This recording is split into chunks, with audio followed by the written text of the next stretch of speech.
جامعہ جامعہ اے میرے جامعہ، اے میرے جامعہ جامعہ جامعہ اسلامیہ تعلیم الدین ڈابھیل اپنے معیار تعلیم کی وجہ سے عالم اسلام میں ایک منفرد شناخت قائم کیے ہوئے ہے۔ 16 ایکڑ قطع اراضی پر قائم اس جامعہ میں فی الوقت 850 منتخب طلباء ایک خاص تعلیمی نظام کے تحت زیور تعلیم سے آراستہ ہو رہے ہیں۔ جامعہ کی تاریخی درسگاہیں، مختلف علوم پر 40,000 کتابوں اور نادر مخطوطات سے مزین اس کی لائبریری، ہزاروں مصلیوں کا روحانی مرکز، اس کی عالی شان مسجد،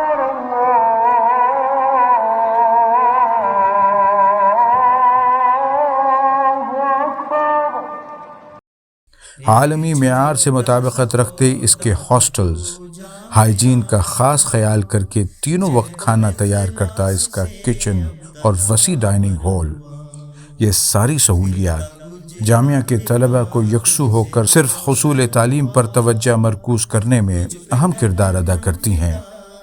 لیکن یہ 120 سال قدیم ادارہ یوں ہی نہیں اس مقام تک پہنچا، بلکہ اس کے بنیاد گزاروں نے اسے اس مرتبے تک پہنچانے میں اپنی زندگیاں صرف کر دیں۔ سن ہجری 1326 یعنی سن 1908 عیسوی کی بات ہے۔ معروف عالم دین مولانا احمد حسن بھام سملکی رحمۃ اللہ علیہ نے اس مکتب کو جو آپ نے اپنے مکان میں شروع کیا تھا، طلباء کی بڑھتی تعداد کی وجہ سے سملک کی مسجد میں منتقل کیا اور اس کا نام مدرسہ تعلیم الدین رکھا۔ 2 برسوں میں ہی جب مسجد کی جگہ بھی ناکافی ثابت ہونے لگی تو سملک سے متصل ڈابھیل کی عیدگاہ کے سامنے یعنی موجودہ جگہ معروف مجاہد آزادی مولانا محمد علی جوہر کی خصوصی دلچسپی سے حاصل کی، جو اس وقت برطانیہ سے پڑھائی مکمل کرنے کے بعد ہندوستان لوٹنے پر کچھ برسوں کے لیے بڑودہ اسٹیٹ کے نوساری شہر میں بطور نائب صوبے دار تعینات تھے۔ اس نئی جگہ پر تعمیراتی کاموں کے سلسلے میں مطلوبہ فنڈ کی فراہمی کے لیے حضرت مولانا احمد حسن بھام ساؤتھ افریقہ تشریف لے گئے، جہاں متمول گجراتی مسلمانوں کی کثیر تعداد آباد تھی۔ شومی قسمت کہ اسی دوران ساؤتھ افریقہ میں طاعون جیسی مہلک وبا پھیل گئی اور مولانا اس کا شکار ہو گئے۔ سن 1918 میں محض 41 برس کی عمر میں آپ مدرسہ تعلیم الدین کی ترقی کی راہ میں شہید ہو گئے۔ آپ کے بعد مدرسے کو سنبھالنے کے لیے نظر انتخاب اسی سرزمین کی علمی شخصیت مولانا احمد بزرگ سملکی رحمۃ اللہ علیہ پر پڑی، جو ان دنوں مفتی اعظم رنگون کے عہدہ جلیلہ پر فائز تھے۔ مولانا احمد بزرگ سملکی مولانا احمد حسن بھام کے ہم نام ہی نہیں، ہم سبق بھی تھے، اس لیے آپ نے اس ذمہ داری کو بخوشی قبول کر لیا۔ آپ کے آنے کے بعد مدرسہ تعلیم الدین میں تعمیر و ترقی کے ایک نئے دور کا آغاز ہوا۔ مدرسہ اپنے طور پر جاری ہی تھا کہ دارالعلوم دیوبند میں انتظامی امور پر کچھ اختلافات کی وجہ سے امام العصر حضرت مولانا سید انور شاہ کشمیری رحمۃ اللہ علیہ اور دیگر جید علماء نے دارالعلوم دیوبند سے علیحدگی کا فیصلہ کیا۔ بزرگوں کے اس اختلاف نے مدرسہ تعلیم الدین کے مقدر کو چمکا دیا، اس لیے کہ شاہ صاحب نے اپنے رفقا اور دارالعلوم دیوبند کے 200 طلباء کے ہمراہ مدرسہ تعلیم الدین ڈابھیل سے وابستہ ہونے کا فیصلہ کیا۔ اس قافلہ انوری کے ڈابھیل پہنچتے ہی مدرسہ تعلیم الدین جامعہ اسلامیہ تعلیم الدین بن گیا۔ ایک طرف جہاں اس قافلہ انوری کی قیادت مولانا سید محمد انور شاہ کشمیری فرما رہے تھے، وہیں مفسر قرآن حضرت علامہ شبیر احمد عثمانی، حضرت مولانا سید سراج احمد رشیدی، حضرت مولانا مفتی عتیق الرحمن عثمانی، حضرت مولانا سید بدر عالم میرچی، حضرت مولانا سید محمد ادریس سکھروڈوی، حضرت مولانا محمد حفظ الرحمن سیوہاروی، حضرت مولانا محمد یحییٰ تھانوی، حضرت مولانا سعید احمد اکبر آبادی، حضرت مولانا مفتی عزیز الرحمن عثمانی اور حضرت مولانا سید احمد رضا بجنوری رحمۃ اللہ علیہم اجمعین جیسی عبقری شخصیات بھی اس میں شامل تھیں۔ پہلے یہ قافلہ سملک میں مولانا احمد بزرگ سملکی کے مکان پر اور سملک کے دیگر مکانوں میں خیمہ زن ہوا، لیکن بعد میں ان کے لیے جامعہ کے احاطے میں خوبصورت مکانات تعمیر کروائے گئے۔ اہل سملک نے ان علماء اعظام کے استقبال میں اپنے گھروں کے ساتھ دلوں کے دروازے بھی کھول دیے۔ ان کی اس قدر توقیر کی کہ شاہ صاحب کو کہنا پڑا کہ جیسی محبت اور مہمان نوازی سملک والوں نے کی ویسی اور کہیں نہیں ملی۔ ان اصحاب فضل و کمال کے آنے سے جامعہ کے در و دیوار سے علم کی کرنیں پھوٹنے لگی۔ اسے بجا طور پر رشک بغداد یا دارالعلوم دیوبند ثانی کہا جانے لگا۔ علماء کرام کی اس کہکشاں نے جہاں جامعہ اسلامیہ تعلیم الدین ڈابھیل میں تدریسی سطح پر علمی خدمات پیش کیں، وہیں قلم کے میدان میں بھی زبردست علمی سرمایہ تخلیق کیا۔ مجلس علمی کی شکل میں جامعہ کے احاطے میں ایک تصنیفی ادارہ قائم کیا گیا، جسے بعد میں اس عمارت میں منتقل کر دیا گیا جو ان علماء کی پہلی قیام گاہ تھی۔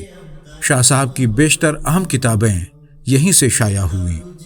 فیض الباری شرح بخاری، العرف الشاذی، فصل الخطاب فی مسألۃ ام الکتاب، التصریف بما تواتر فی نزول المسیح جیسی کتابیں یہیں سے شائع ہوئیں۔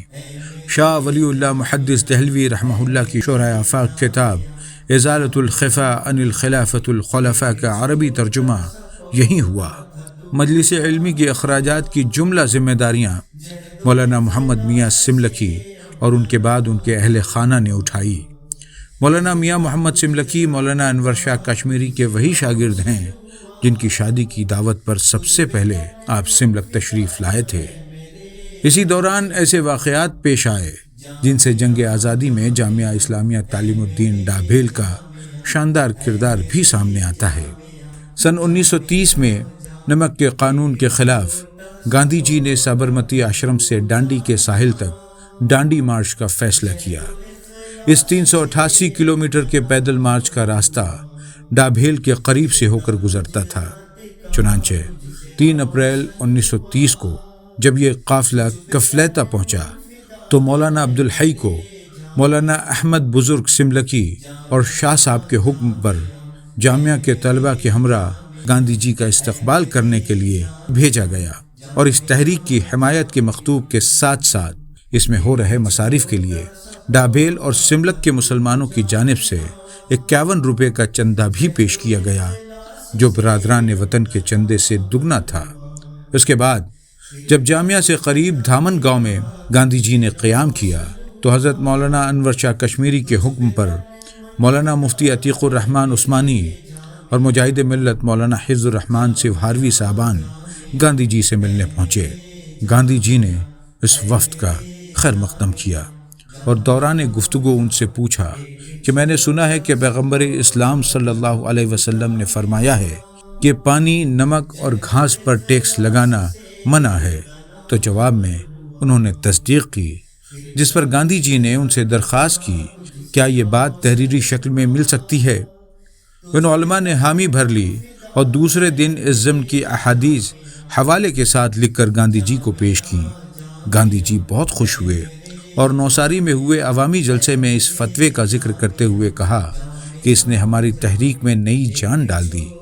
جامعہ کے علماء اور اساتذہ ڈانڈی بھی پہنچے اور وہاں برطانوی پولیس کی زیادتیوں کا شکار ہوئے، لیکن گاندھی جی کا ساتھ نہیں چھوڑا۔ اسی طرح کسانوں پر عائد ظالمانہ ٹیکس کی عدم ادائیگی کے عوض برٹش سرکار کسانوں کی جائیداد ضبط کر کے اسے کوڑیوں کے بھاؤ نیلام کرتی اور اس سے اپنا ٹیکس وصول کرتی۔ سردار ولبھ بھائی پٹیل نے اس کے خلاف ایک تحریک چھیڑی اور لوگوں کو اس نیلامی میں حصہ لینے سے منع کیا۔ چنانچہ پارٹی دار سماج کے لوگوں نے جامعہ اسلامیہ ڈابھیل سے فتویٰ طلب کیا کہ کیا اس طرح کی نیلامی میں زمین جائیداد کی خریدی اسلام میں جائز ہے۔ اس ضمن میں مولانا مفتی عتیق الرحمن عثمانی رحمہ اللہ نے انتہائی جرأت کے ساتھ فتویٰ صادر کیا کہ ایسا کرنا کسی مسلمان کے لیے شرعاً جائز نہیں۔ یہی نہیں بلکہ اس کے اخیر میں آپ نے لکھا کہ تمام باغیرت مسلمانوں کا فریضہ ہے کہ اس قسم کی نیلامی میں شریک ہونے، بولی لگانے اور خریداری سے بالکل الگ رہیں اور اپنی ایمانی قوت سے ثابت کر دیں کہ مذہب اسلام کی پاکیزہ تعلیمات کسی حال میں اس بے غیرتی کی اجازت نہیں دیتی۔ اسی اثنا میں مولانا اسماعیل نانا نے اس فتوے کا گجراتی زبان میں ترجمہ کر کے اس کی ہزاروں کاپیاں تقسیم کروا دیں۔ اس سے فرنگی حکومت چراغ پا ہو گئی اور جس پریس سے یہ چھپا تھا اسے ضبط کر لیا۔ اس کام میں ملوث پائے گئے افراد کو جیل بھیج دیا۔ آج جامعہ اسلامیہ تعلیم الدین ڈابھیل اپنے اسی زرعی دور کے آغاز کو 100 سال مکمل ہونے پر ایک عظیم الشان جشن کا اہتمام کر رہا ہے، ایک ایسا یادگاری جلسہ جو نسل نو کے سامنے اس انوری قافلے کی ہمہ جہت خدمات کو وضاحت کے ساتھ پیش کر سکے تاکہ وہ اس انوری دور کی تابانی سے اپنے مستقبل کی راہیں منور کر سکیں۔ جزاک اللہ خیرا کثیرا۔